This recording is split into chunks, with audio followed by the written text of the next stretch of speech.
Welcome to the KP Podcast, where we talk about the business of real estate. A podcast about leveraging opportunities, growing your business, and experiencing financial freedom. Welcome back to another episode of the Austin Zaback Show. Today, we have a good friend of mine, Keith Anderson, in the building.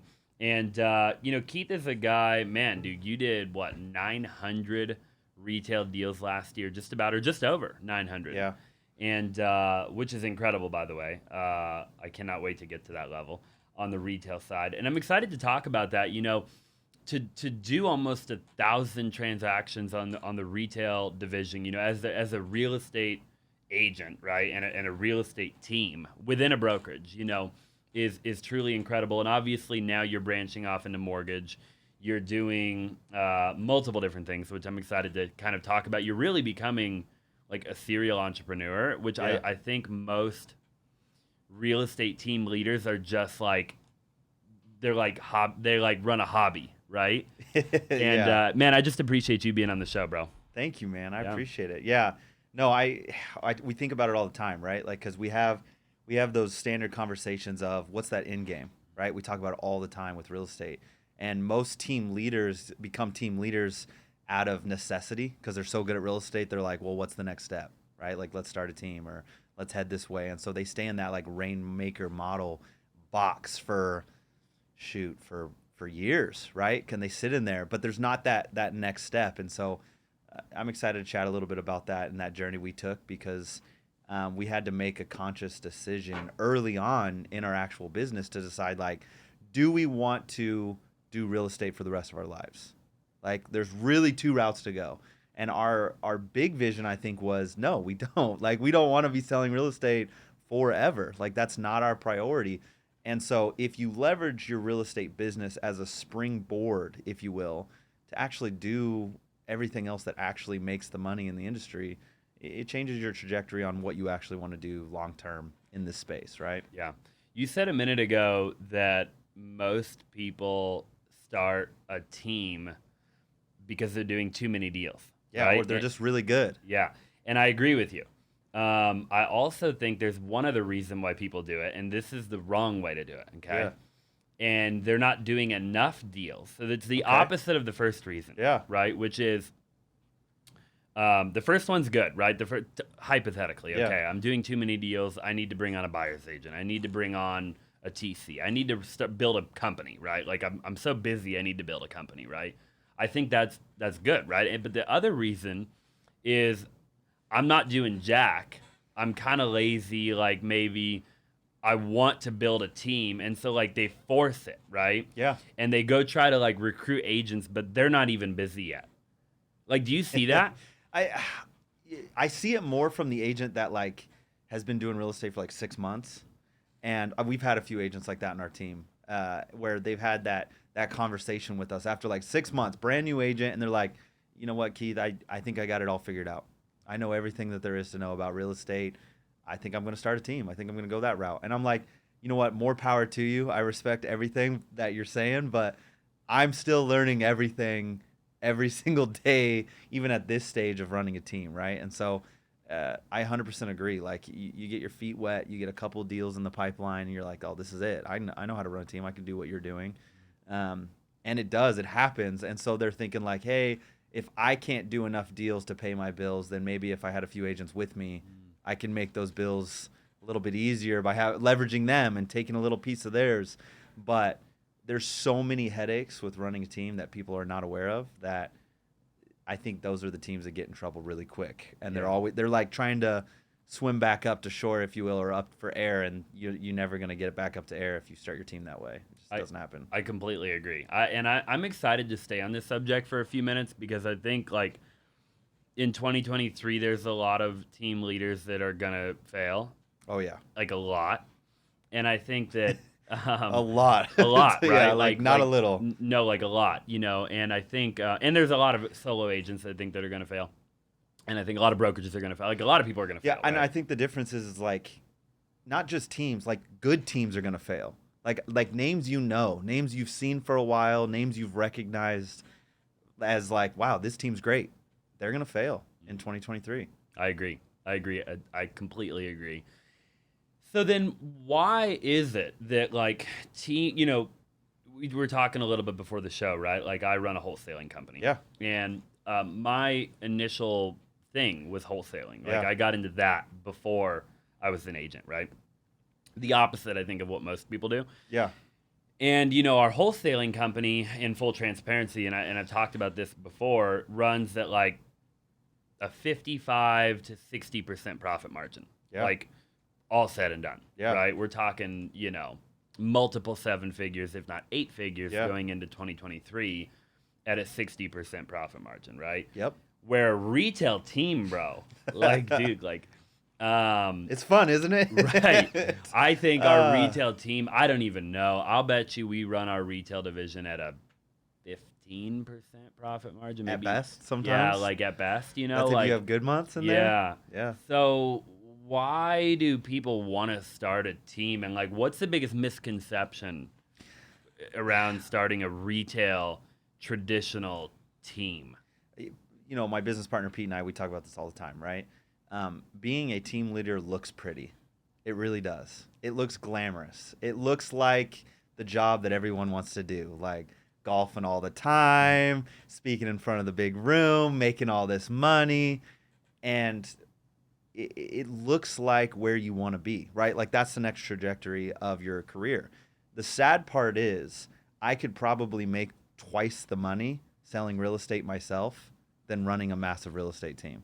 And no one really knows that. Like, and we're pretty transparent about it. Like we tell people, guys, like we don't make as much money as you think I make, like at the end of the day. Because that same profit margin runs true for most teams. It's usually a 15 to 25% margin, right? Like if you think about it, most teams aren't taking massive splits, right? So we're getting pinched there. And on top of it, we're paying salaries and staff and expenses and paying for everything and anything possible. And so we get squeezed so much, and it becomes a volume play in order to make sense and profit on the real estate team. So I think it's a very glamorous job and people want to do it. Like it's going to be so much fun not selling real estate and teaching it instead, and it becomes its own hurdle. So I think the biggest misconception you see is people start a real estate team because they're really good at real estate, not necessarily that they're very good at running a business. And I think that it's in a completely different ballpark of running something. And Pete and I, we talk about it all the time.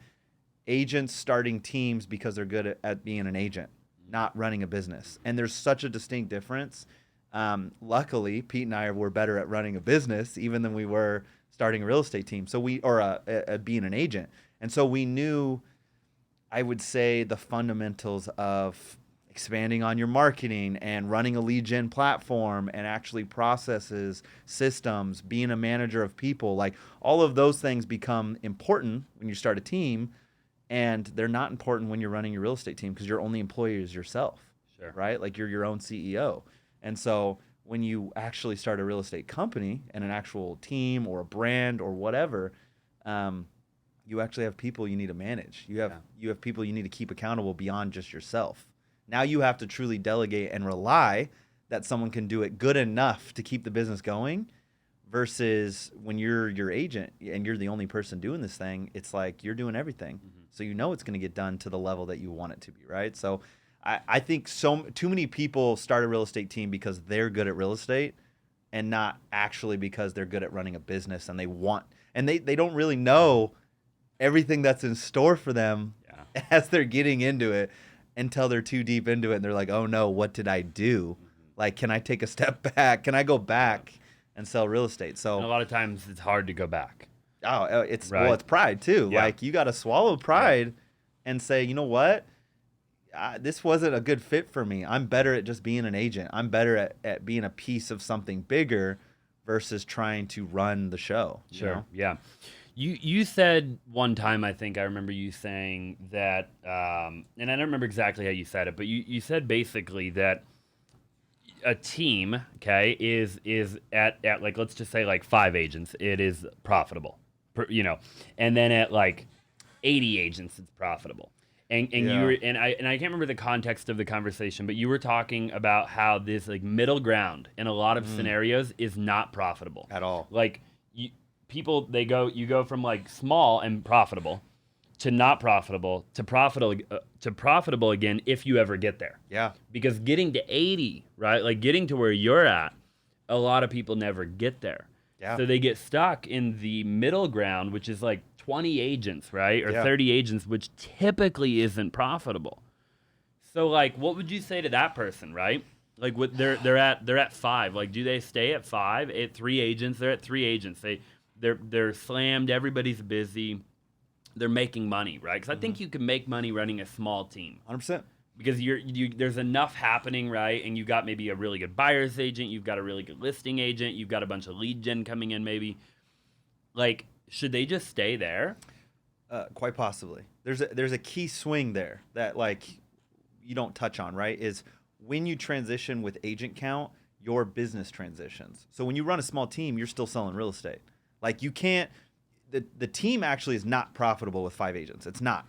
The reason it's profitable is you're still doing 2 to 5 transactions a month. It looks profitable. So you see those smaller teams and you're like, man, they're like doing some sales. They're driving nice cars. They go and invest, right? Because they're like, we're killing it. We're making all this money, which in reality, they're making a small split from a few agents.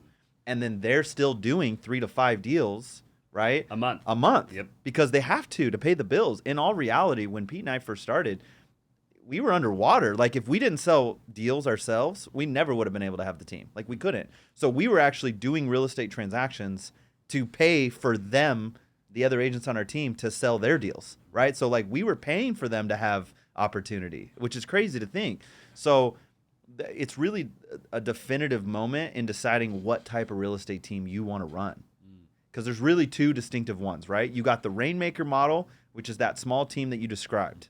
And then you have more of that enterprise model, which is what Pete and I run, which is we're fully removed. Like we're not in it on a daily basis. Like we could go away for a month and it would still grow. It would still build. And that's the definitive moment of, is your team or business viable? Is it actually functioning right? It's like, can you leave for 3 months, come back and it's better than it was before? Not just maintain, like, can you leave and it grew? Like, are you getting more profit now 90 days later than you were when you were there? And if the answer is no, then you really don't have a viable business yet. Like, you can't sell that. Like, you can't grow that. So the problem with the Rainmaker model, if you dip out for 90 days, it's over. It's gone. Yeah. Like, you can't.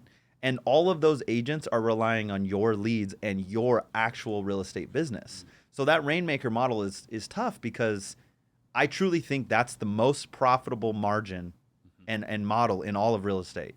The small team Rainmaker model will make you the most because you're still doing 3 to 5, so you're racking it in, and you have a few agents helping supplement, and your staff and your expenses are small. Yep. Like, Agreed. Perfect model, but you will never exit. Right. You will never exit, and Never exit. you'll get tricked, right? Like the world tricks you into thinking, let's scale. Oh yeah, Like- let's scale like- with this. Yeah, like we're on to something here. Like let's go to 10. Let's go to 20, yeah, right? Like yeah, And then the next thing you know, you're in a predicament. yeah, because now you're paying for staff. Right. And what are you doing with your And time? you've got an office, and you've got lead generation. And So now you're paying for expenses. Your deals are going towards expenses, not your pocket like they were with 5, right? And so the other piece of that animal, if you will, is when you're scaling out and you're growing, you're shifting your time from doing real estate sales to helping grow agents, teaching them, training them, recruiting them, maintaining those relationships and so forth, and you're scaling out. And so if you give up half your time that you used to do selling real estate, making you tangible money immediately for a fourth of the commission checks, right? Because you're not making the 100% anymore. You're making a fourth of it on average. How much you need to do 4 transactions on your team to offset one of your deals that would have took a fourth of your time. So it's like an 8-degree swing, if you will. And you're thinking this makes perfect logical sense, but then you catch yourself in that 20 agent count bubble and you're only doing 1 to 2 deals a month, and now your expenses are 4 times higher. And now you're also looking at your team like, if they don't do deals, you don't survive. Right. And a lot of those teams are in that spot right now in 2023 because they've just went through the 3 best years we've seen in real estate for a team in decades, right? Like, it's never been better than it has. It's weird. COVID happens and our real estate market goes insane, wild, and it's better than it's ever been. And so you're in this mode of like, oh, we just scaled, but what people don't understand is that you were successful despite yourself. Like that's such a true concept as a team leader, is when you're successful despite your shortcomings. And so it blinds you to actually see what your issues are in your business. So when everybody's making money, no one notices the issues and the holes in your ship. Sure. No one notices it. When you're going through a recession and the market's changing, everybody notices the holes in your ship. Trust me, you're sinking, right? And so it's too late to fix all those holes when your ship's already halfway underwater. Like it's crazy, but it's true. And so I think that's where a lot of teams are at right now. They've had 6 months of like, oh no, what is this? We haven't faced this yet.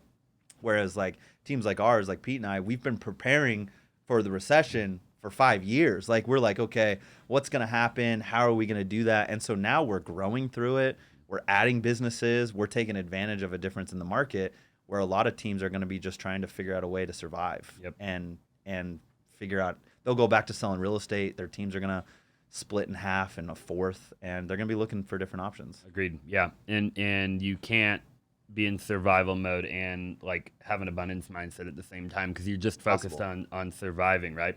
What would you say, like, when you look at a team, you know, in general, attrition, there's all these different like components to running a team, right? You have like retention, right, which is a big one. People come, people go.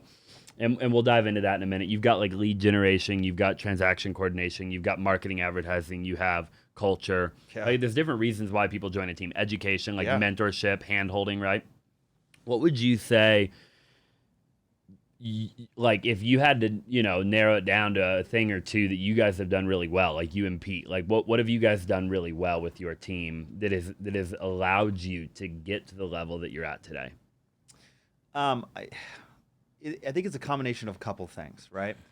And I've had conversations like this with a lot of people of like, well, why does someone join a team? Like that was like a common thing, right? And we banged our heads against the wall for years trying to figure out like, well, why does someone join a team? Like, why not do this yourself? And we've come down to the realization that culture matters so much more than people give it credit for. Like it really does. Like when you really narrow it down, the average agent in our industry is doing 6 to 10 deals max. Like that's just their spot. A year. Yeah. And they're cool with that. Like that's it. So why would that agent join a team? Why does that agent stay in real estate? Like, is that enough money to really change? Because my mindset is like, that's not enough. Like I'm not happy with that type of a income, goal. But a lot of people are, which is cool. And I'm happy for them. So why did that agent want to join a team? Why is that agent doing that? And at the end of the day, we drew it down to the key common thing that people want friends. People want community. They want people. Like at the end of the day, people join a team for people, not for they can lie to themselves and say it's for leads or make more money or support or, you know, and those things do matter, right? Like they're a big piece of it. They help camouflage the bigger pie. But if people were really like looking internally and they thought like, why do this? The real answer is they just don't want to do it alone. Like so valuable. Like I started a team with a business partner because I didn't want to run a team alone. Like I'm a team within my own team within a bigger piece because it's like I didn't want to start a real estate team alone.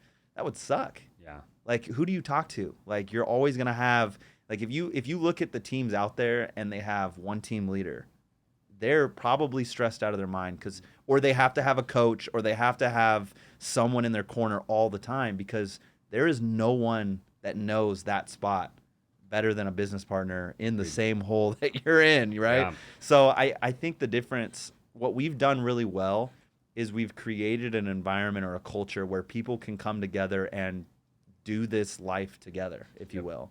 And that's a big piece. Obviously, like our training helps draw and leads help draw and all this stuff helps, right? But at the end of the day, if we're being honest, like truly just looking at our team, people just want to do real estate together. They don't, that's why working from home only works so long and those people leave the industry. They want to do it with people at the end of the day.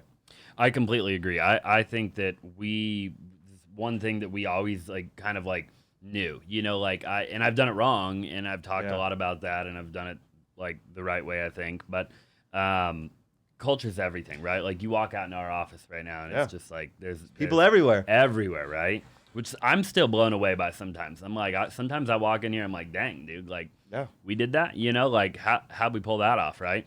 And but it was the daily, consistent action, right, over the course of like a freaking decade of just like setting the example and pouring value, man, and time and energy and money and anyways, I agree. I think culture is incredible.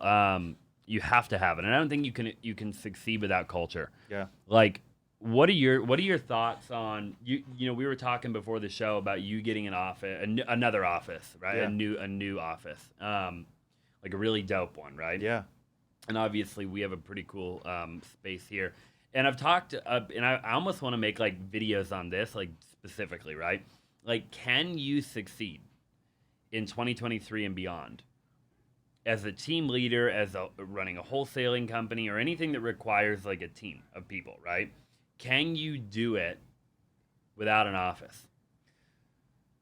Like, can you totally do it virtually? Like, Yeah. Well, like we're at EXP, right? Yeah. And so it's a thought that goes through your mind all the time, right? It's like, well, we're a virtual cloud brokerage, but they just have a virtual office. At the end of the day, they have a brick and mortar. It's just electronic brick and mortar, Right. if you will. But it's a conversation that that our culture, our world just got thrusted upon them in a way that they've never had to deal with before, right? So COVID comes in and it opens up this opportune conversation where it's like, whoa, we might not need an office.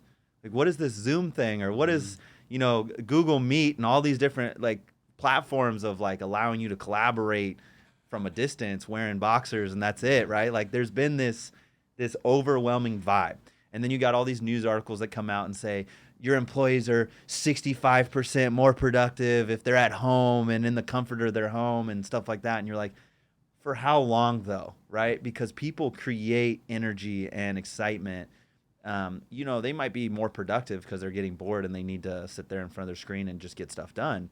But innovation and inventation and opportunity, like all those things happen from people being around other people, coming up with ideas, just doing nothing but talking about what they want to do and dream and build. And so the question of, can you have success? Sure. But what level of success I think really matters, right? Like, in this day and age, I don't think I'll ever say never, right? Like, ever again. Yeah. But if I had to give like a 3% opportunity of success, sure. Yep. But in all reality, hot take wise, I don't think so. Yeah, the difficulty level. Oh my right? God, you're making it so much harder on yourself. Yeah, like, and sustainability and the speed in which I think you can scale, right? Like, I think the amount of trial and tribulation you would have to go, and I think it depends on the industry, right? Like, when you look at like, we're in the people business, like, period, right? Yeah, like 100%. And most industries are actually in the people. Yeah, that's industry, like mankind right? as a whole is the people business. So like, could Elon, take like, I think there's certain roles, right? Like where maybe it's like software or maybe it's tech, right? Yeah. Like where you're truly, and I don't even know if that would be true, but where you truly could succeed, I think, at home in front of your computer, and maybe that would be beneficial. I think in most industries, I think it's not beneficial actually at all. And I think that people that attempt it will probably not succeed. Well, you hit long-term, on at something a large level, right? Like, I think you said it best, like the scale in which you succeed, right? Yeah, I think, and you hit on a key thing, right? Was attrition. Like, you talked about it. Like, attrition's a big part of the real estate team and real estate as a whole in all companies, right? So how easy is it to leave your team if you've never met anybody? How easy? Yeah. Like, if you don't know anyone and you just met the recruiter and you work from home and you're doing your thing and you're like, every once in a while we have an event and you don't really know anyone, how easy is it to send an email? There's no emotion. Yeah, it's like, I don't think this is the best fit for me. I'm going to go try empathy. something else. Yeah. It's like, it's easy. But if you're in the office every day with people and you build relationships and you get to know them, and like, I know your family, and then like, I know that your kids' names, like I've been over to your house for dinner, like life happens from community, right? How much harder is it to be like, I'm going to leave this because I'm going to go find something better. Like how much greener is the grass on the other side?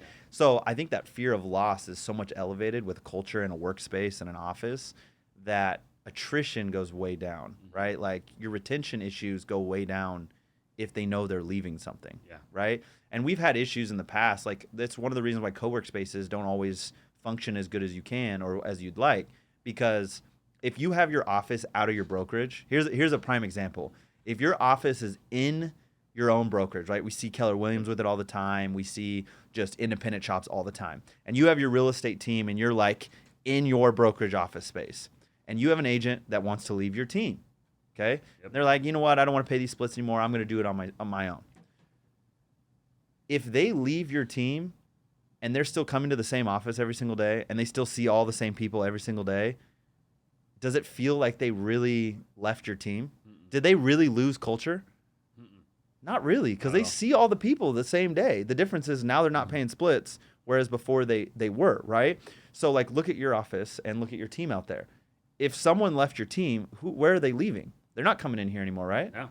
They're done. They just lost all those people. You're not allowed in here. No, of course not, right? So like the difference is you see so many teams struggle again in that middle gap because they can't go get their own space. True. They can't go get their own vibe. So they work out of their brokerage, and when they lose an agent, the agent just is out of your little independent office space, and now they're in the little co-work area, and they're still saying hi to all the same people every single day. They're still going and doing activities and events with the same people every single day. So the pain of loss isn't there. Sure. So when you get your own brick and mortar as a team, you separate everything. When an agent leaves your team, then they feel it. Agreed. It matters. So I think that's where that really matters for office is the culture question again. We come back to it. When you have an office, you have culture. If you don't have an office, there's really no culture. It's just nice Zoom meetings.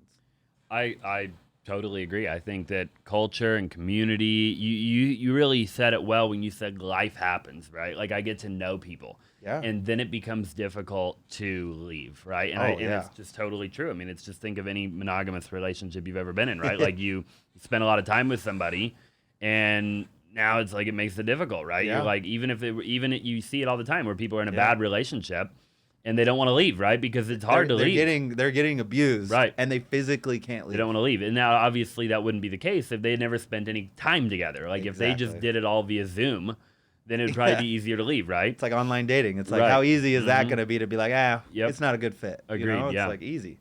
I totally agree. And I want to talk a little bit in a little while about ways that team leaders can make more money and maybe ancillary and things like that. And I want to get into that in a little while. But before we do, I want to talk a little bit about like lead generation, right? You guys have done, I think, that pretty well. You have obviously have Zillow, you know, you have which and I'd love to even talk about that a little bit. You know, what is there, like 8 people in the state of Arizona that have Zillow Flex? Yeah. Well, we're Zillow Flex Select, so like I guess you would say cream of the crop, if you will. Like we get first crack at a lot of stuff because our size, our volume, our processes, our systems. We had to interview for that years ago. Like we had to qualify in Zillow's eyes as a true business. Like they're evaluating us of like, can these people actually run a company? And it's not just individual. And Zillow's been charging people, and they still do all over the country, right? Like charging you for leads, you pay for it. They don't care. At the end of the day, they want Premier agent, right? Yeah, they want consumers to have a great experience. That matters. But at the end of the day, they're getting paid if you close the deal or not. With the Flex platform, they don't get paid, you know, the same way that they used to if you don't close a deal. So it matters more, and so they have to evaluate these teams in the structure. So yeah, we're one of 8 that are doing this in Arizona. It's one of the toughest and tightest markets to enter, and they're cutting teams left and right with the market volatility. So it's interesting to see the scalability of what this thing looks like. But leads are more scarce now, and they're more needed. It's kind of a weird box that we're sitting in. And for the agent, right? Like the agent needs them more now than ever, I think. Yeah. The individual agent, which is one of the reasons why an agent would join a team. One of many, obviously, right? Like culture, everything we just talked about. But so when an agent joins your team, they get, well, I guess every agent's probably not on Zillow when they join. Not. It's like the top 10%, or how do you do it? We classify in 3 groups, if you will, and they know those groups and they know what groups they're in, right? It's based on attendance. It's based on conversion rate. Like we say all the time, like I think one of our biggest things that we're big about is that we're fair but not equal. Like it's so key, and we're honest and we're upfront about that. Like guys, this, the United States, America is a capitalistic country. Like this is what we were founded on.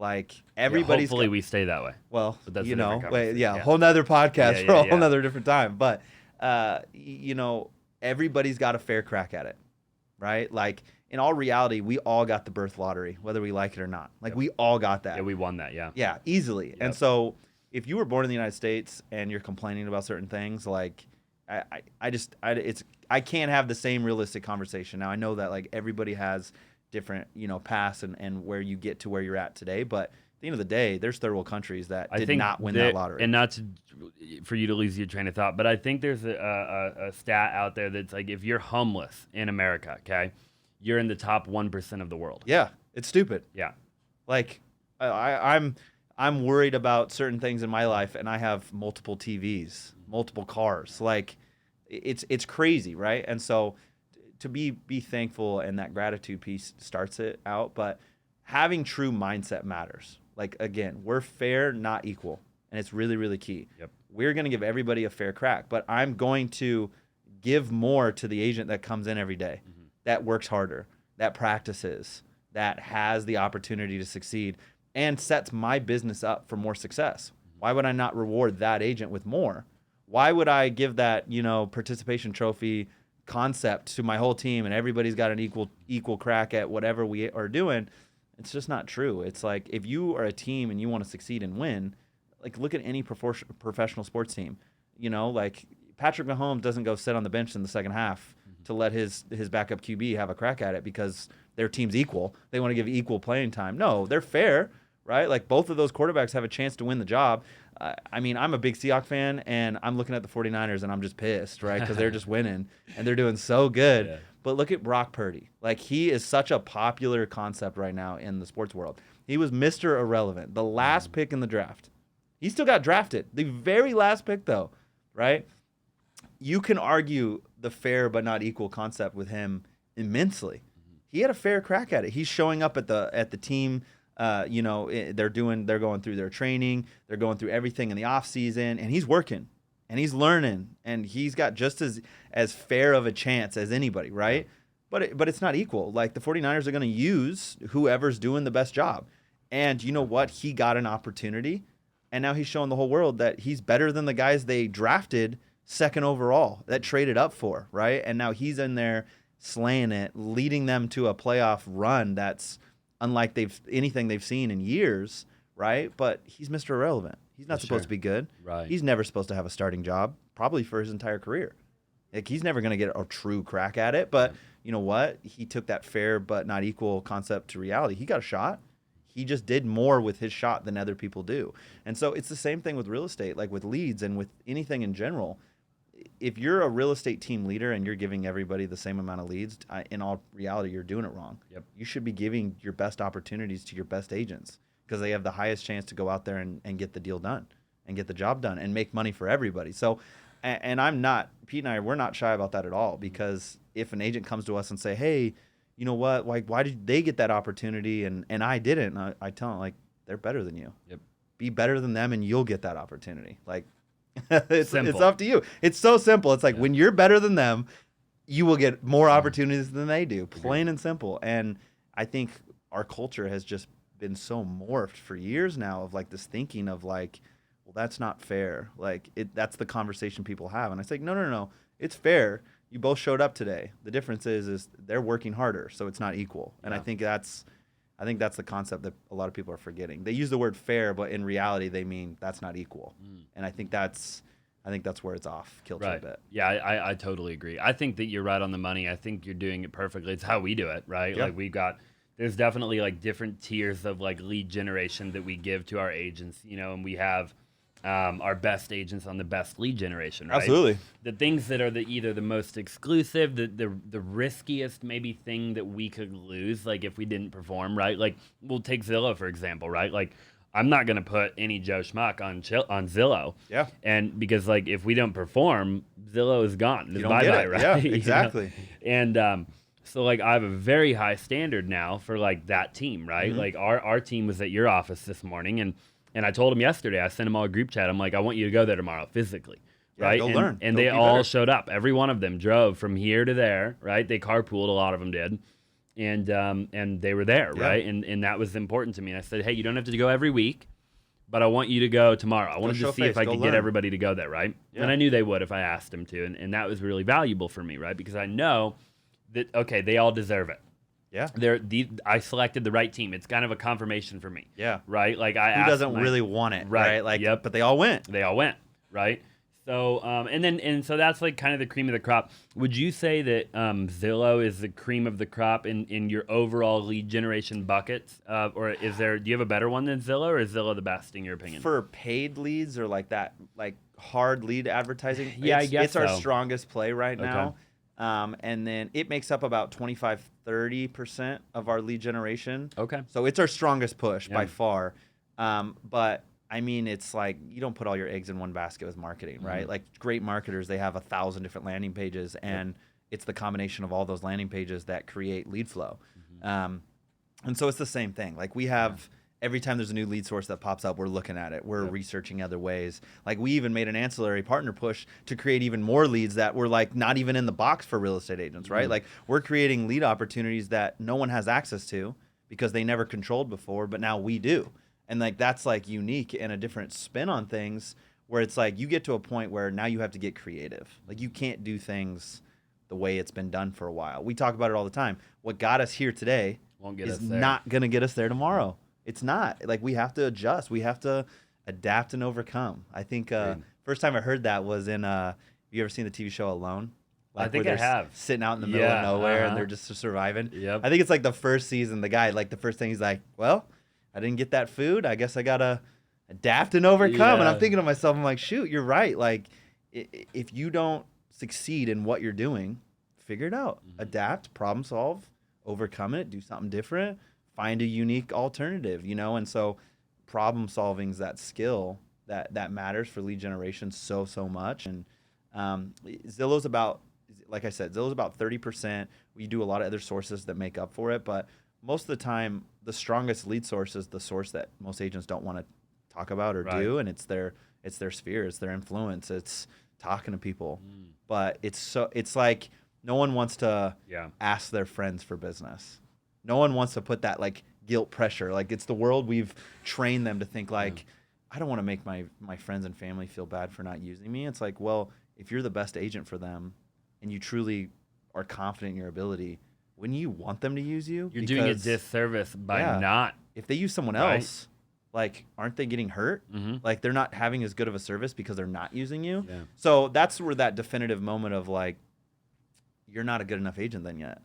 And you need to, like, be real with yourself. Like, you're obviously not that confident in your ability if you don't want to ask your friends and family. Like, how much do you have to hate them to not ask them to use you because, like, you don't care about their well-being? So they're going to go use some random person and that's their way, you know? So it really takes that mindset shift of like, be more confident. And if you don't feel confident yet, get better. Yeah. And when you get better, you're going to feel more confident about asking for business. And personal sphere is that big chunk, right? That like, it's a combination box of past clients and personal sphere and friends and people you run in contact with. But in all reality, that should be a 50% of an agent's pipeline, you know? You think 50 is the number? I do, if they're doing it well, because every year it gets easier. Those past clients that becomes your sphere. They become your family. They become your friends. They become whatever, right? And if you're not in that bucket, you're missing out on half your business, right? So, yeah, because it's referrals, personal sphere. Yeah, I'd probably say 50%. Yeah, the paradigm shift, I totally agree with, of like thinking of it like that, like you're talking like I'm doing them a disservice by not reaching out to them. Yeah. And I think that applies to every area of life, actually, if you think about like even like think of like your goals and your dreams or like what you're trying to achieve, right? Like I must not really love the people in my life if I'm going to just like be average and be lazy and just sit on the couch. Because like what if like in the future somebody gets sick and they need me to pay for their medical bills and I'm just hanging out? Like I'm doing them a disservice. Like You know, like that's how I think about it, Yeah. right? Like I'm doing the people around me a disservice if I just go achieve, average. Yeah, dude, look at the big picture. How much of a disservice would Henry Ford have given the world had he just been like, someone else will figure it out? How much longer would it took?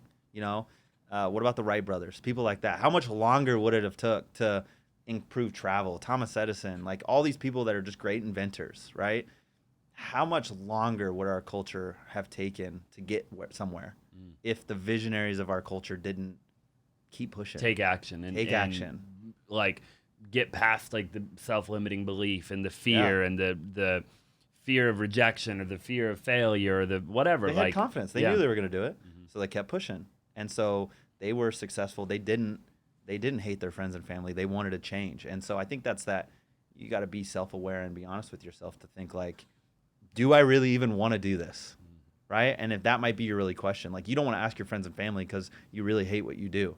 And you probably shouldn't be a real estate agent at all because you really don't like it. Yeah. Like be honest with yourself. Because you don't even want to tell people you do it, right? Like it's like you're being a secret agent. Like what do you? So and much. I think like people do. You see it every day, right? Like don't be a secret agent. Like what? Why are you?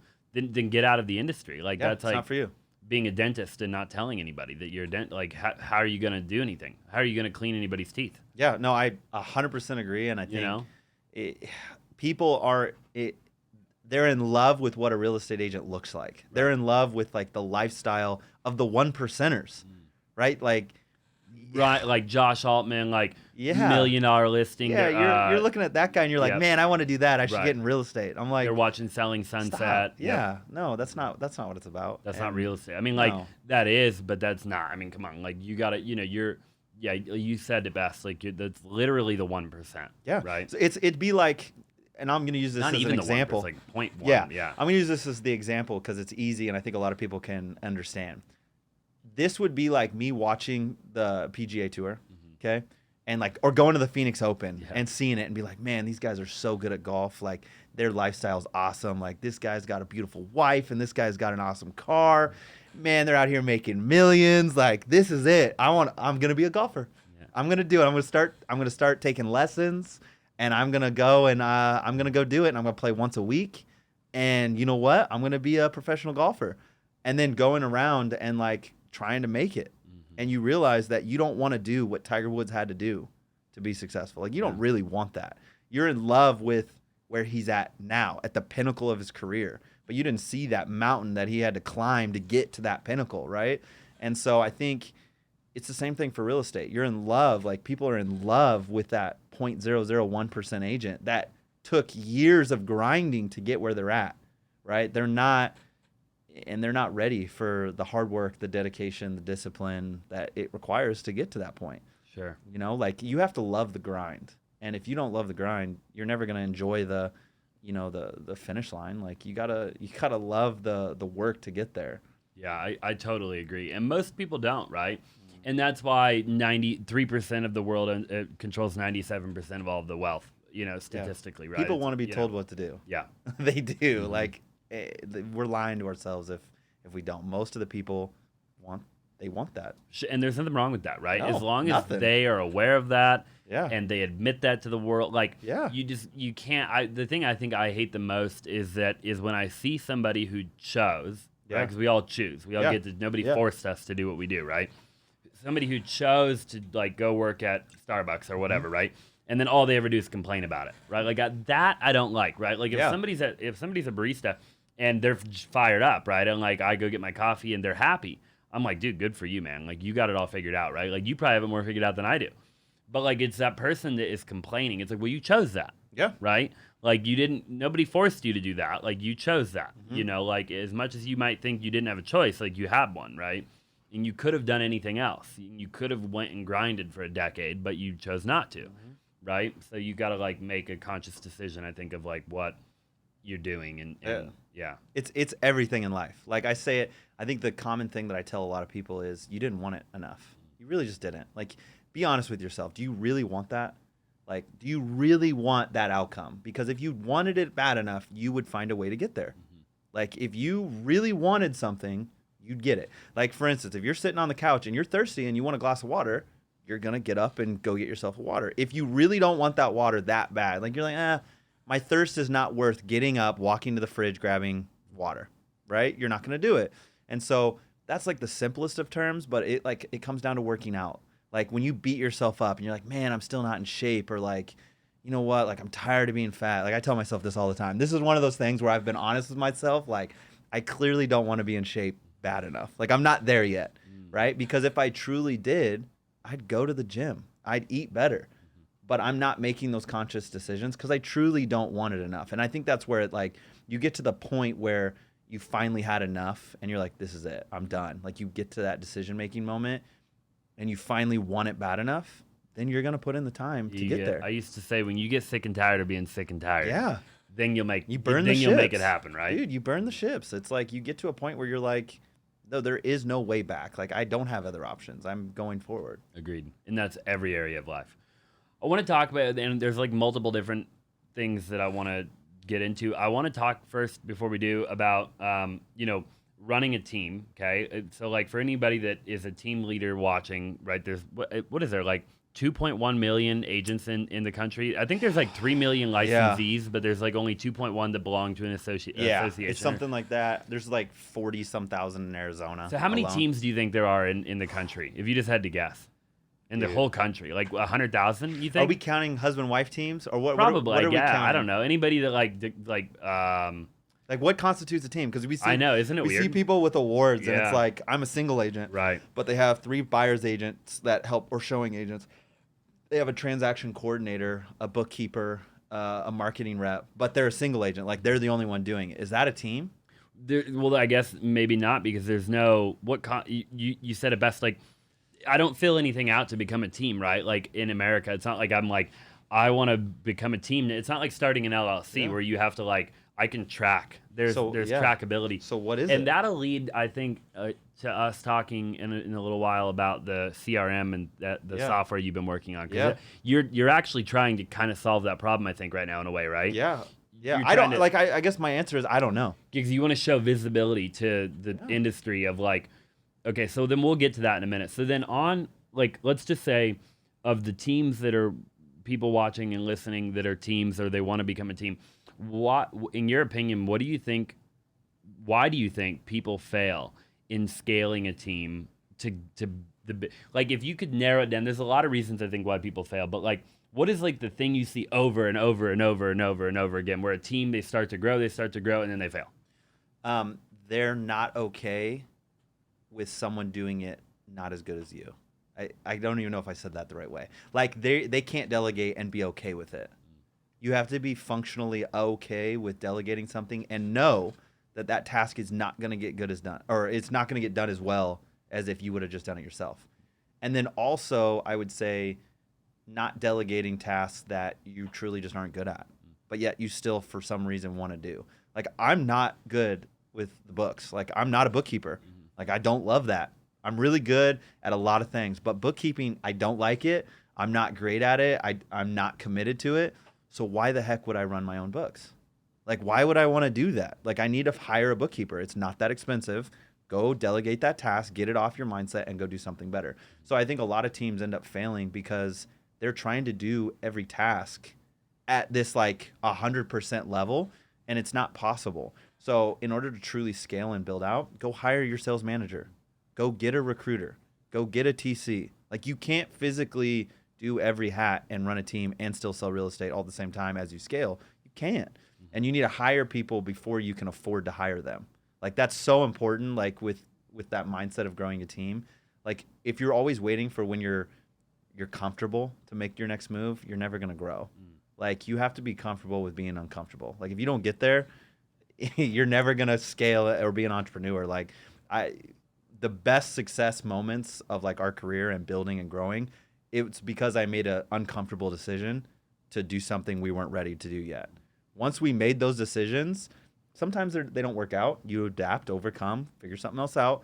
But every once in a while you hit it and you're like, oh man, we were not ready for this, but we chose to.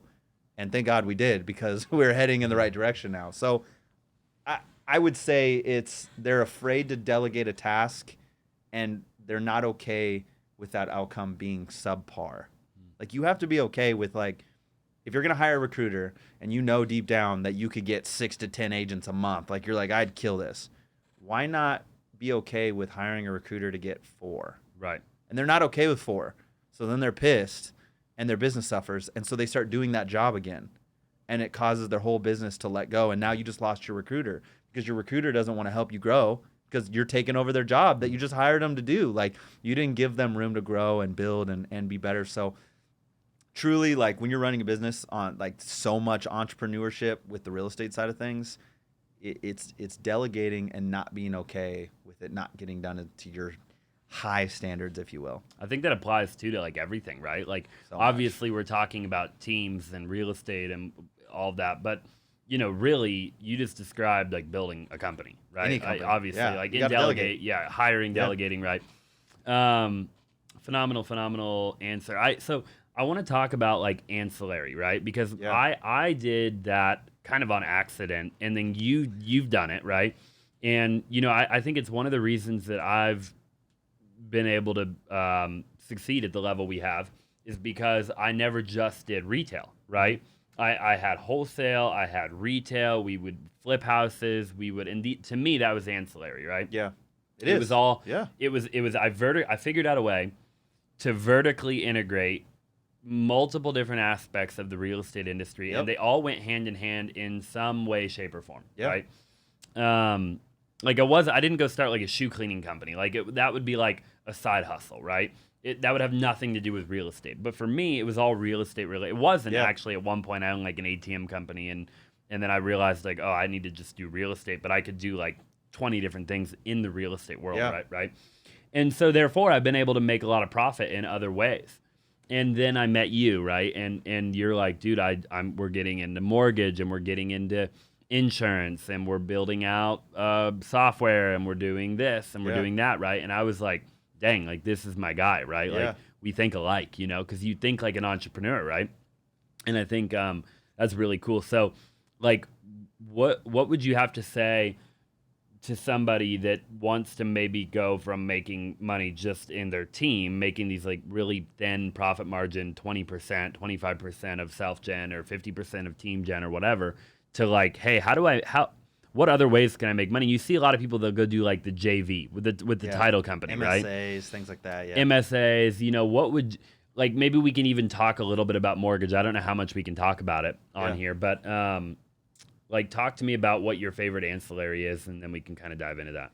Yeah, I think the first and most important thing, you know, before you dive into it, is again, like we talked about it, you have to understand what type of real estate company you're going to be, right? So if you're doing all the transactions and you're sitting in that envelope and you're like 5 agents underneath you, you're selling real estate, and you're cool with that for the rest of your career, cool. Stay in that lane. there, yeah. Don't go do an ancillary company. It doesn't make sense. It'll because take away. It's going to take away, Mhm. and you're going to do twice the work to make maybe the same amount of money. Maybe. Like, it's not worth it. And so we made a functional decision to grow a big team, which we can look back and say that was a horrible idea or not. Right. But look at it this way, that if You've obviously succeeded. You've done very well, yeah. We've succeeded, but we have 85 plus agents growing all the time. We're targeting to do over 1,000 transactions a year. Like, we want to be at that level, right? So if you're a real estate team and you're listening to this and you're like going through that phase of your career and you're like, man, we're not there yet, but when we get there, we're going to be super successful. We're going to make all this money. I need you to stop and realize that you're not going to make more money per se. You're just going to make different money. It's going to move laterally, because like with every bit of income you get, your expenses are climbing to maintain this Goliath of a type of a company. Sure. And real estate, like running a real estate team, has to be one of the hardest, like a successful one, has to be one of the hardest, like entrepreneurship type careers there is. Agreed. Because you're dealing with all independent contractors. You really can't tell anyone what to do, but yet you 100% rely on their business to support you financially. Yep. Like, that's such a weird dynamic. Every other company, you're like, you're my W-2 employee. We're going to tell you what to do. And I need you to do this and be here at this hour and do this. But like, I have to convince someone not to go to Fiji for 3 months and stay here and sell real estate. Like, so you got to understand that piece. Yep. And you have to be okay with the fact that if you want to get out of selling real estate, your real estate team is not where the money's at. Look at every single major real estate team leader across the entire industry. You're crazy to think that that's all they do to make money to support a big business, because it's not. Every famous name, they either go into coaching or they go into some of these ancillary pieces. Real successful people that run real estate teams that have all this money, they all have ancillary pieces. Every single one of them has an investment company or a mortgage company or title, or like they have all these other pieces, because it's the real estate team is your springboard to make all of these other avenues possible. Mm-hmm. Like if I can guarantee that my team's going to do 1,000 transactions a year, how many doors does that open up to me, right? A lot. Like if I wanted to start a roofing company, for instance, and I know I have 1,000 cracks a year at the bat, and my past client list is growing every year by 1,000. Who do you think those clients are going to trust when they reach back out and they say, hey, like our roof just had a leak. Do you know anyone? Mm-hmm. Like, actually, I do. I own the company. Here you go. I'll have guys come out and quote you tomorrow.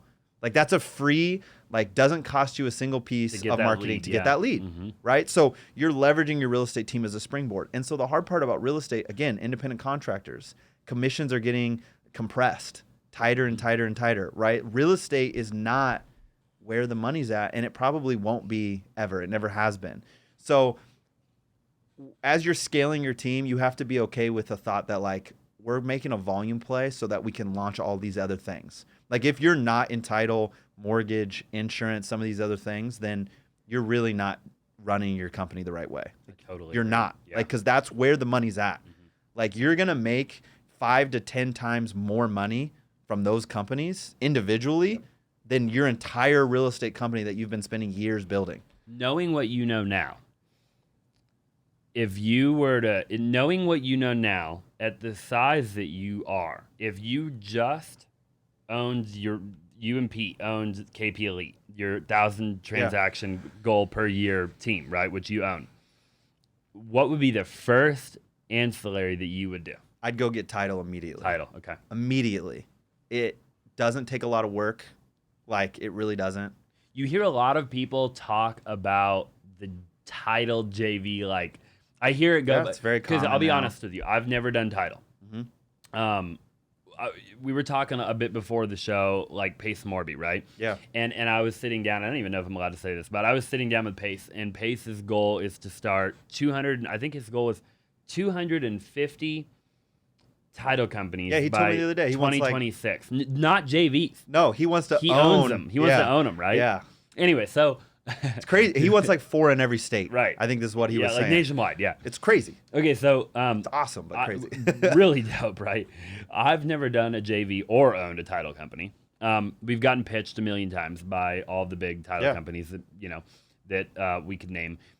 Like, and I've heard mixed things on them, right? Like I've heard some people are like, dude, like the JV is the best thing in the world, and other people are like, dude, don't ever do a JV. Yeah. So like, what's your opinion? You got to be big enough.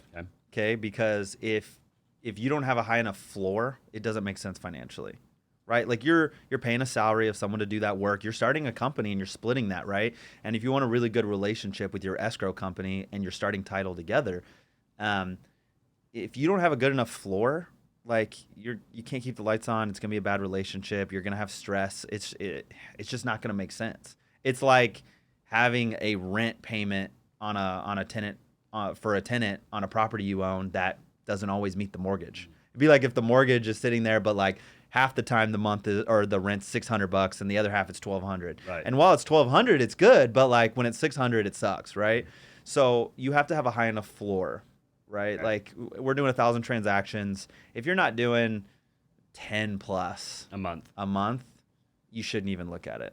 Like you really shouldn't. Mm-hmm. If you're not doing 20 plus, you probably still should kind of hesitate and stay away, because like you're not going to get 100% usage ever in anything, right? So title's the first one, absolutely, because of our size, right? Like it makes total sense. Our floor is really high, and it's an easy entry, especially in Arizona. Like it's been done. There's a blueprint there. It's easy to done. Like I'll help anybody. Like any team leader that needs it, like I'm an open book. I'll share with you exactly how to do it and get you paired with a good company and roll. It's not hard. But yeah, so I think that's the difference is like you have to have a high enough floor. Yep. What about the people who partner with other people because their floor is not high enough? Are those the people that are complaining? Yeah, because then if they disappear from the business, like you're losing all that piece too. Like I've had conversations with individuals that had like a strong floor, but then they supplemented with a lot of other individuals. Well, now you're relying on all these other people to help make the difference. So if they stop doing real estate, you don't have any control off of what your JV is able to do or grow. And so again, same concept. I'd rather you do that than not do it at all. Like there's still so much opportunity there, but yeah, I mean, you gotta make sure you know business before you start jumping into that box of just like you shouldn't be doing your own deals and be like, I got to get a title partner. Like some people do that. They're like doing 3 to 5 and they're like, I need a JV in title and I need to start mortgage and insurance. It's like you gotta get your foundation set up first. But once you have your foundation, it's easy to start building rooms. You know, for sure. I love that. Okay, so title would be first, and Absolutely. then what would you do second, knowing what you know now? Yeah, you know, I'd like to say mortgage, but mortgage is tough, right? And it's been tough for so long because there's so many more eyes on mortgage. There's so much more RESPA stuff involved. Like it's the most obvious answer is mortgage because you need one in everything. Yeah. And not every state is, title and escrow. Like there's different states that do different components. So mortgage is the most obvious, but sometimes the most obvious choice isn't always the greatest choice.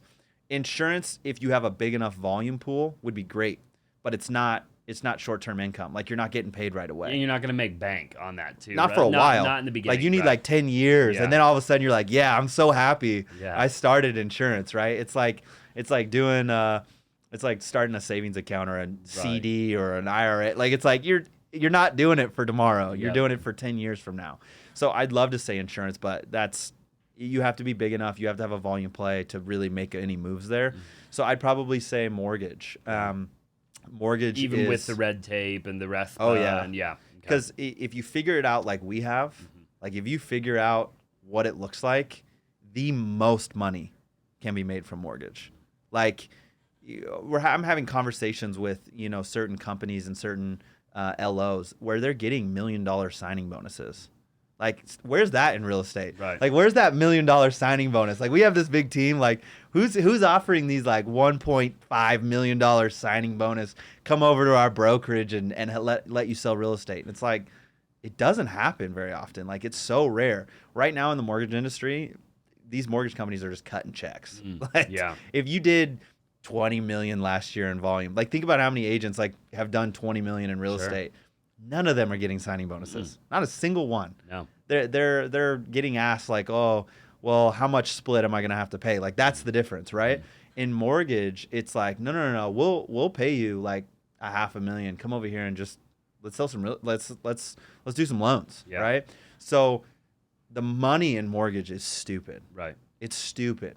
Like it's so big, but there's been so much red tape and so much like fear to figuring out how to make this model work that it just hasn't worked, right? And so people they're like, it's too tough, it's too hard. I don't want to treat it like a business. Like I'm gonna stay in my lane and keep doing it. But like when you figure it out and when it clicks, like it did for us, oh my goodness. Yeah. Well, that's why like, because obviously like we're involved in mortgage, right? And I don't know really how nitty gritty and granular I can get there, but I was mind blown because I always wanted to start a mortgage company. Yeah. And I didn't because I would talk to people over and over and over and over again. And it's just like, man, like, well, I could, but like the amount of time and energy it would take me to go divert all of my time and energy and go learn, like, and probably it's hard. Right. It's not easy. And go become an LO or do all the things that I'd have to do to start a mortgage company. Right. Yeah. Like it would just totally take away from what I was already building, and so I never did it because I'm like, well, I already know all that over there.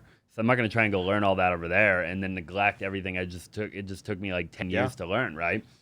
And I never did it. And then I met you and you were like, well, dude, I've got like a way better way. We figured it out. Yeah.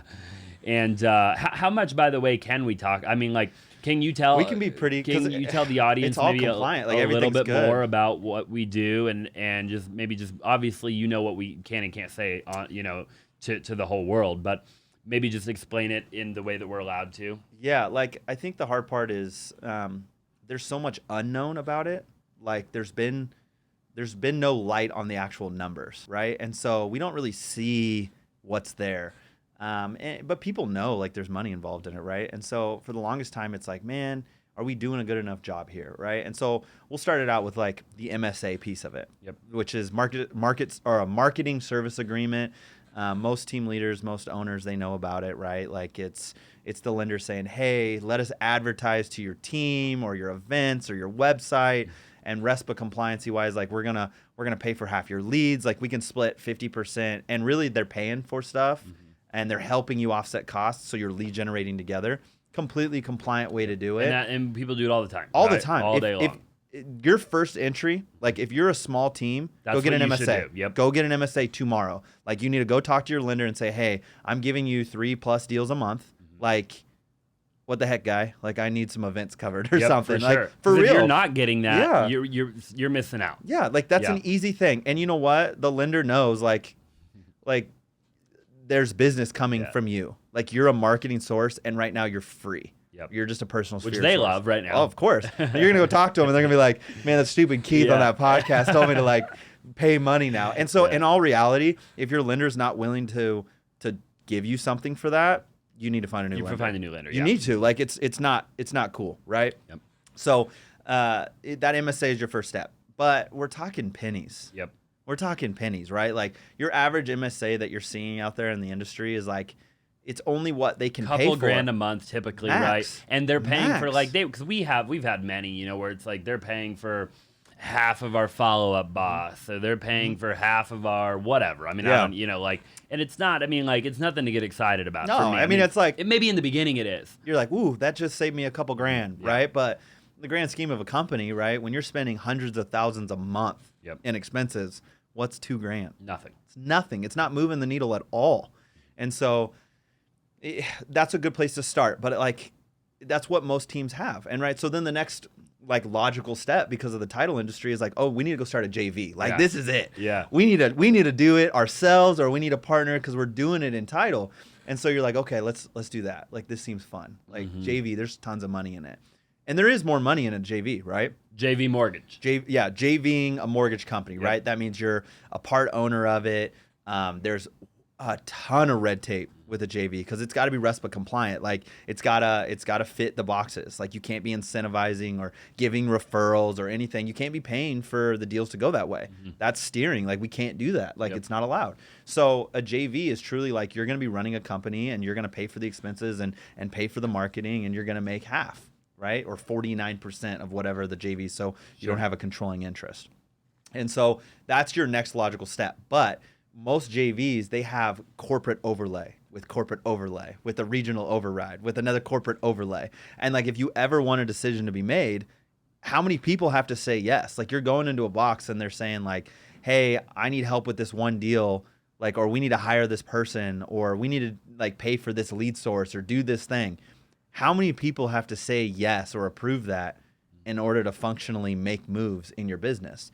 And what ends up happening is the margins are still so tight with a JV. Like you're making money, but let's be honest, like that mortgage company's not doing it if it doesn't make financial sense for them. Like they're not going to go through all the risk and the liability and the work of setting up this separate company so that they can JV with you on your own private branch if A, you don't have enough volume coming in to make it worth their while, or B, they're not making profit. Sure. They need one of those or both of those things to happen before it makes sense. So with a JV, like full transparency, you're looking at, more than $2,000 a month, maybe 10 grand, maybe 15. Sure. But here's the problem is like you're going underwater on a month. Like you eat the expense just as much as you eat the profit, like any company, right? So if you don't do well that year or that month or that week, like guess what? You're paying. Like it's a company. You're 50% into this thing, right? So, and you have no control of your own company. Like that's the thing that's crazy is like you're a 50-50 partner, right? But you don't have any control really of making it better. So you're limited, and you're limited to just what your team can do. Yeah. Like you can't extend, you can't grow, you can't build. And that's a big one, right? Yeah. You're not only limited by what your team can do, but that is all you can do. I mean, like there's no other way to make money. Yeah. It's just what can my team send? Yeah, I got to get my team to buy in more and like do more deals. That's the only way I can make more money on that side. And that's tough. And so you're always got like a 1 foot in the door, right? And the other piece of it is like, well, what about refis?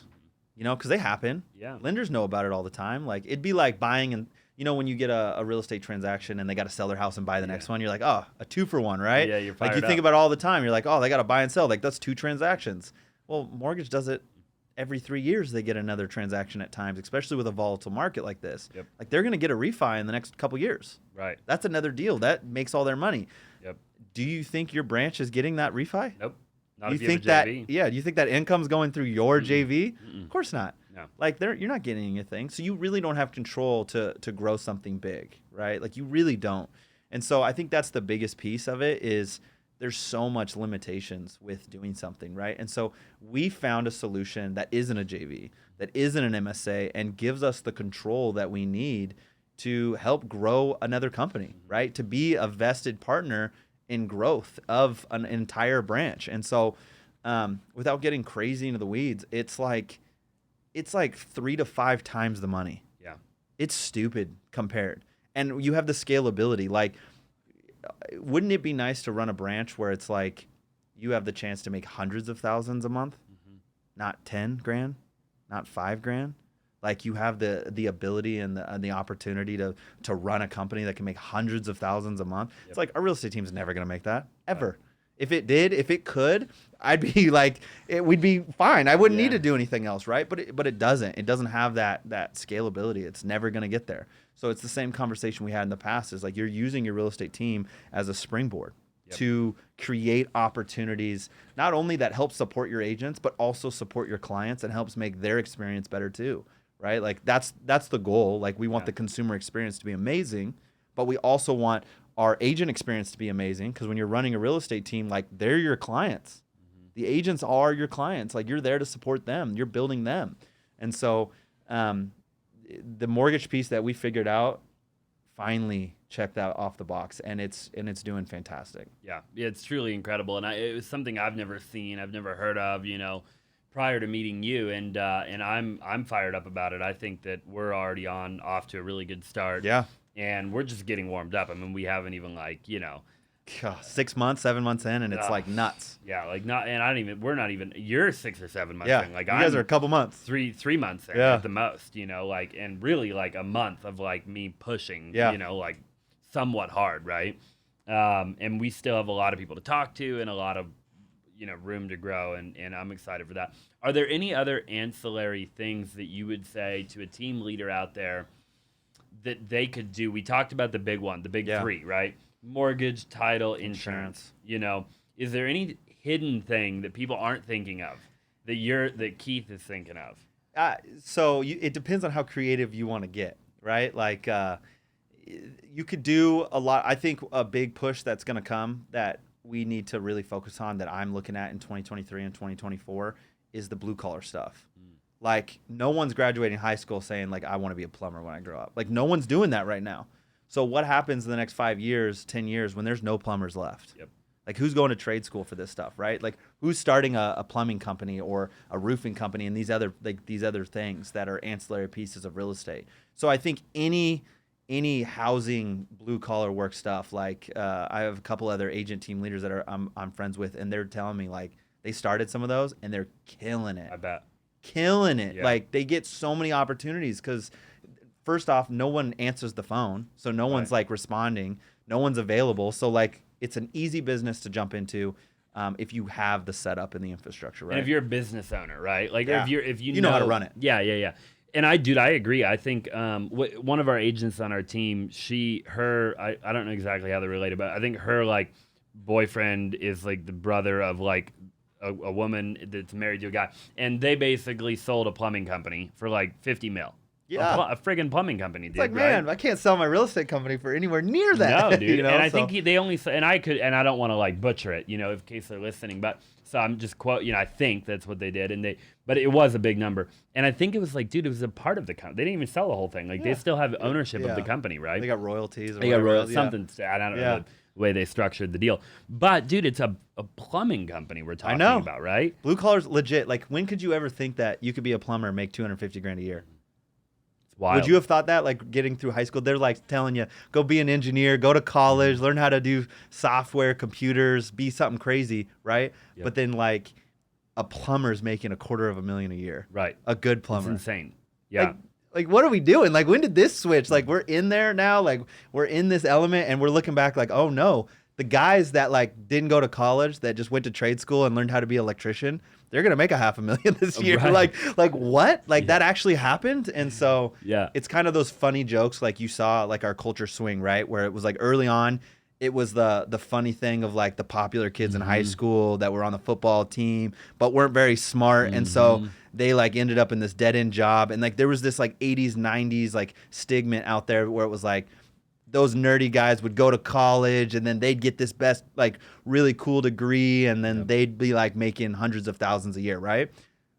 When did that switch to where now, like, the popular kids that didn't go to college now all of a sudden are, like, plumbers and mechanics and engineers and diesel guys and linemen, and they're making, like, hundreds of thousands of dollars?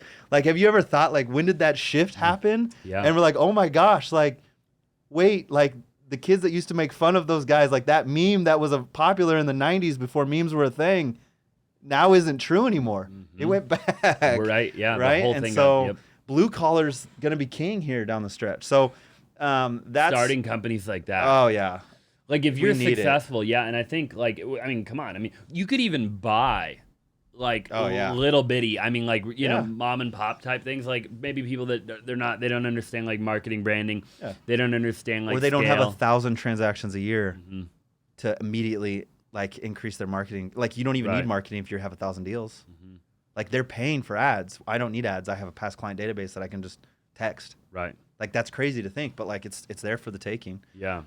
It's wild. It gets my wheels turning, right? Of, like, dude, like, going and finding, you know, plumbers, electricians, and pool. Dude, I owned a pool company when I was a kid, right? It's cake. And so simple. I mean, when you were a kid, I love that. Like, I owned it when I was a kid. You're like 12 and cleaning pools and making thousands. Dude, like 40, 50 grand a year at literally 12, 11, 12, And you know, it was a simple model, right? I mean, like, everybody's got a pool in Arizona, right? And you know, like, that is you could build that company, build a route, right? And it is a sellable company, right? And I think that's what's so fascinating about, like, what you're talking about is, like, there's all these different companies that you could go start, right? There's one in Gilbert, and the guy's a younger dude. It's Green Mango, and there's, like, a bunch of other there's oh man, is it Blue something? Yeah, Blue. There's, like, Blue Shield. Oh, I can't remember. Something to that effect, right? And there's and what's the pest one? The pest control. It's I know Green Mango, and the Green Mango. I guess there's a pool one though. Anyways, the same kid owns all of those. Yeah, like, the same dude. Like, that's all a brand, and it's not hard. Yeah, and he just knew business and went. Like, so I think there's going to be a big blue collar push in the next 3 to 5. Yep, like, probably sooner. And when these people that don't know how to run a company, like, in all reality, they're great plumbers. Yeah. It's just like being an agent. If you're a great agent, does that mean you should start a real estate team? No. If you're a great plumber, does that mean you should start a plumbing company?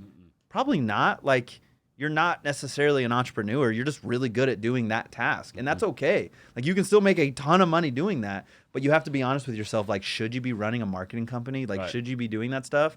And so it's going to open up doors for people that, like us, to come in and create opportunity, like team leaders that have this stable flow of transactions. So there's that piece. I have one that I'm really excited about that I'm starting right now. That we talked about it earlier. It's super creative, tiny bit. Like, this is an ancillary piece that is like I don't even think it's what you're thinking. It probably isn't. No, so it's an ancillary piece that is attached but completely different. That it's like creative. So it's gonna be the first time I'm sharing it, like, live with anybody. Like, it's starting to finally come to fruition, and we're really excited about it. But I'm starting an actual golf tour, like a private golf tour league. Okay. This league is for real estate agents only, right? And so, like, think about it in this box. Is like, I'm in that box. I know agents, and I haven't met very many many agents that don't like to golf. Like, it's kind of this weird like stigma of, like, you golf and you do real estate and you kind of figure out the rest from there, right? And so what's different is, like, you can get as creative as you want with these companies, right? And as long as they touch your business in any way, it's an ancillary piece. Like, if I can leverage my real estate team to springboard this business, why wouldn't I do it, right? And so, like, we're going to call it Real Tour, which is pretty cool. Like, we already have a lot of the rights and all the stuff on it right now. and it's going to be the real tour golf, like real golf tour for real tours. Wow. Like, think about that. Like, it's crazy. So we're excited about it. What will it entail? What, like, just give me like the highlight. Like, what's gonna be the like? What are you gonna do? What, you know? So we're gonna do. We're in between like a 16 to 24 an event season, like a full season. Like, you see the golf tournaments out there, but like, how many actual leagues are out there like full on going with like legit outside the box thinking, right? And everybody, like, I have never seen a scramble tournament that didn't fill up immediately. Like, I've never seen it, right? So like, when you see a lot of leagues, like, you expect like, oh, I have to be really good at golf to like be a part of this league or do this. But it's like, if you add in handicaps and let all golfers just kind of have like an even playing field and like mix it up for both good golfers can win and even, you know, somebody that's like a 22 handicap can come in and just like do okay that day and like run away with money. Like, that's going to be a cool component where you'll have team events, individual events, and like super outside the box, like fun, you know, different creative things. But then I want to have a players championship for this like private fun league for just agents and have a chance to win $50,000. Sure. Like, think about that. Like, if your softball league allowed you to win $50,000, Dude, I'm practicing softball daily, brother. Like, I'm going out. I'm going to be pitching for corners. Like, I'm putting it in the back corner. No one's hitting. I'm going to be doing spinning. Like, it's nuts, right? But it's like, golf's this one thing that's getting so popular right now, right? And no one's doing it. Like, it's too difficult. It feels too complex to like put something together. So you know what? We're doing it, and we're gonna make it real estate agent only. Like, so like, it's gonna be tough access to get in, but it's gonna be like a super like private league, and it's gonna have ranking sheets and power rankings, and like full on like articles on all the players, full videography, everything. So it's gonna be kind of cool. I think it's gonna be something different that maybe our spin to enter the golf industry that like most people don't have. So we're excited. Yeah. And I think it is totally an ancillary, you know, like, I mean, like, there's so many cool things that you could do with that. And we live in Arizona, and we golf all year. Everybody golfs except for me, apparently, but I'm getting better. I'm practicing, so one day at a time, you know. And I was never a golfer, you know, like growing up. And then I actually played like baseball growing up for like a couple of years. I think that screwed me up more than anything. But I'm getting better at golf right now, currently. So we'll see. We'll play it by ear, see if we get any better. A couple of questions in kind of closing. Why EXP? So, like, where were you at before? Like, why did you come over, right? I think it's important. I want to always ask anytime I'm sitting down with a guy like you of your caliber, right? Like, you know, why the brokerage you're at? You know, I'm obviously at the same brokerage, right? But I think a lot of people, you know, there's still so many people I think that are at brokerages that aren't great for them. Yeah. And I don't know if there's skepticism. Like, I don't know why they stay a lot of times. Like, I look at them, I'm like, why are you where you're at? Like, I can't wrap my brain around that, you know? So, like, when did you move over and why? We're about 4 years in, I think, 4.5, somewhere around there. First off, if you run a real estate team and you don't have a revenue sharing piece attached to your real estate team from your brokerage, you're not doing it right. Like, so I guess if you go back to that ancillary piece conversation, before a title, I'm going to join a brokerage that makes me money. Like, the first ancillary piece is actually your correct brokerage. Like, if you really want to go about it, because like, you need to shift the conversation from how much do I have to pay to work here versus how much do I get paid to be here and like to influence, to be a part of that. So if you run a real estate team and you're not at, and it's not even just EXP, like there's other platforms out there that are revenue sharing places. If you're not at a brokerage that is doing some sort of revenue sharing component, then you're already starting off the wrong foot, right? I chose EXP over those other ones because I think it has the extra stuff with tech and some of the other things that really like change the game, that puts it far ahead of everything else. And it has it, and it's dialed in, and it's a machine. It's growing and it's building. So, but at the end of the day, it's like, I'm gonna do real estate anywhere, right? I could have success running our real estate company in any brokerage. So why not be at a brokerage that at least pays me to be there? Agreed. Like, you know, I'm going to have success wherever. Like, you can do real estate at any company, but why not get paid while you're doing it? Like, it makes no logical sense to run a team somewhere else. If you want to have the argument about being an individual agent and it making sense, sure. I'm sure that there's lots of like different value pieces that map that out. But if you run a real estate team, it's a no-brainer. Yeah. Be at a revenue sharing brokerage. I think if you're a producing agent too, Like if I can't, I don't understand any argument that would be like if you're. The only argument I can wrap my brain around like why you would be at like I'm not gonna say names, but why you would be at a flat fee brokerage, right? Because that's the alternative, in my opinion, to like an EXP, right? It's like, oh, I'm gonna join a flat fee brokerage and pay $299 a transaction, and like life's gonna be good, right? Is like if you're doing like a deal or two a year, like you're like part-time stay-at-home mom, and you're just trying to net the most amount of money that you can net and take home, right? Then like that to me is like then you wouldn't join a company like EXP. That is the only reason that I can even remotely think of. Like if you're like an individual type yeah, thing? if you're an individual agent, like if you're not running a team. So now we're talking about like an agent who's not on a team, right? Yeah.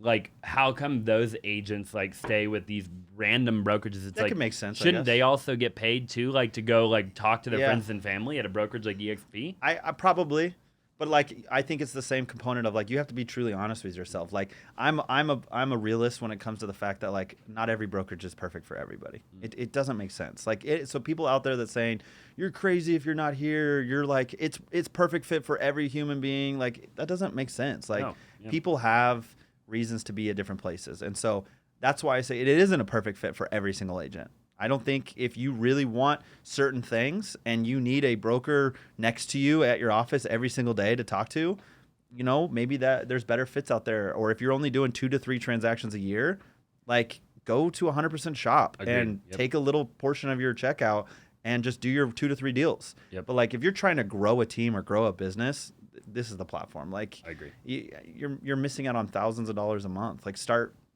somewhere and let's just be logical with some things, right? Like forget everything else. Just make a logical decision to run your company on a platform that pays you. Like it's that simple. Yeah. And then kind of in conclusion, are you going to do any real estate investing? Obviously now you're getting, you know, you've grown a couple of pretty big companies. You know, you're continuing to scale some large operations. Like what's the next step for you after the golf? Obviously the golf and scale the stuff, scale the mortgage, right? And all that. But like then what? Yeah, I think, you know, it all comes down to it. Like I was thinking about it the other day. That was like really important to me of like, why do I do what I do? Right? Like it came down, like I had to ask myself, like, why go for more? Right? Like at what point is it going to be good enough to where I'm just like, why do I keep going? Like, why can't I just enjoy where I'm at? Like, why can't I just, you know, or like, why can't I just sit in this box and just be content and be comfortable? Right? And so I thought about it because, you know, money doesn't necessarily motivate me. It never has. It's kind of those weird things where money motivates a lot of people and it doesn't motivate me. Like seeing my bank account be bigger than it was last month, I get nothing out of it. So it creates like this concept of like I can get lazy really easy or I can procrastinate really easy because 30,000 to 50,000 doesn't make a difference. Like it really doesn't, you know, like if I really wanted to, I could live on less than 10 grand a month and just have a quality of life and just, and it's a great quality of life at that living, right? Like it's great and I'd be happy. So I had to ask myself like at some point of why do I keep pushing? Like, why would I want to go start another company or add all this extra work or do more? And, you know, I'm a strong man of faith and I really did a lot of praying about it and thinking about it. And I think, you know, it came to a point where it's like, God has given certain people abilities to do certain tasks. And I think that the ability that he gave me is to run companies and build business and problem solve and create opportunities, right? And innovate. Like that's what I've been given. And so it finally came down to the point of like, God gave me the ability to make more, right? So that I can give more, so that I can show people Christ through those actions. And like a 1, 2, 3 of like that push of like, I keep making more so that I can give more to create that side of my lifestyle, right? Like give other people items or opportunities or, you know, situations that otherwise they wouldn't have, right? And then hopefully like through that, they can see Christ and see what this whole life's really all about, right? And so from there, like the concept is like, okay, so we're at a place where we need to scale and we need to continue to grow so we can create more of those opportunities. And so it is the investment piece. It's, you know, getting more of those hard assets. It's creating a more diverse portfolio with more companies and influencing more people. But at the end of the day, it's just, I think, investing in both people and assets to change that trajectory of like your generational wealth conversation, you know? And so I guess that's where we're sitting right now is like, looking at some of the investing boxes of how do I feel like I don't even have to show up today to like have that income opportunity to be able to grow, and just let those continue to scale from that, you know. Sure. Yeah, I love that. And I love what you said about the faith piece. And like, I'm pretty similar boat. You know, I think that like I've put a lot of thought into it, and I'm a little bit younger than you, but I hope that as I get older, I figure out even more like what that specific like calling is, you know. But I think like it's very similar to yours, which is just like giving more. Giving more time, more money, more energy too. Everything. A lot of it's not all just money too. Like a lot of it's just like time and energy. But with more money, I have more time and energy. Correct. Right. And so it's kind of like I'm able to do these different things, and it's a lot of fun. Would you say that faith has played like a big role in your success? 100%. There's no success without the faith piece. You know, without Christ, like none of this is even important. It doesn't even make a difference. So, 100% contribution to that, without a doubt. I love that. Well, Keith, dude, I appreciate you being on, man. Where can people find you? Oh, shoot. I mean, our big channel for like Instagram right now is at the KP Elite. We do our own podcast and have a lot of other stuff on our YouTube channel for at the KP Elite. So that's like probably the most predominant, but we're all over the place. So awesome, dude. Well, I'll put all the links to your social medias and everything down in the description below. I appreciate you being on the show, man. Yeah, I appreciate it. We'll have you on in a year or two and see how far you've come. Hopefully sooner, because then it's scaled faster. Yeah, so. Dude, I love that, man. Well, I appreciate you being on. And if you're still watching on YouTube, if you do me a massive favor, just drop a comment down below, like and subscribe if you haven't already. I would greatly appreciate it. It would definitely help support us and the channel to continue to bring you phenomenal episodes. If you're watching or if you're listening anywhere else, make sure you leave a 5-star review. Thank you for watching. We'll see you in the next one.